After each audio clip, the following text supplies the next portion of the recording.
de rebond pour l'indice CAC 40 ce jeudi, après la forte baisse de la veille, après des statistiques dans l'ensemble positives aux États-Unis. Parmi les valeurs qui se sont distinguées, on retrouve Vivendi. Le groupe de médias a conclu un accord avec le fonds d'activistes britannique Amber Capital, lui proposant de racheter sa participation dans Lagardère pour 24,10 € par action, représentant 17,93% du capital et 14,34% des droits de vote théoriques de Lagardère. Vivendi prévoit de lancer une offre publique d'achat au même prix pour le reste du capital. Le reste de l'actualité est Veolia Environnement.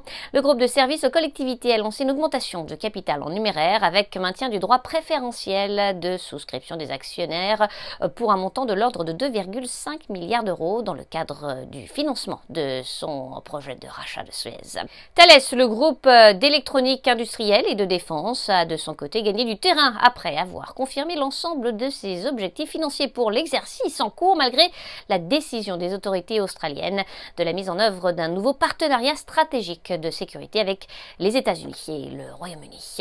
Pernod Ricard, le groupe de vins et spiritueux, a annoncé la reprise de son programme de rachat d'actions pour un montant maximum de 250 millions d'euros. Et puis Vinci, le groupe de construction, indiquait que le trafic des réseaux interurbains de Vinci Autoroute, tout véhicule confondu, a progressé en août de 2,1% par rapport à août 2019. Enfin, Dirbag, le laboratoire vétérinaire, a relevé ses prévisions pour l'exercice en cours après avoir enregistré pour son premier semestre un résultat net consolidé en progression de 49,7% à 74,4 millions d'euros. Le chiffre d'affaires de son côté a augmenté de 17,9% à 529,4 millions d'euros. À New York, Sabrina Cagliosi pour Trading Central. Je vous souhaite une très belle fin de journée à tous. À demain.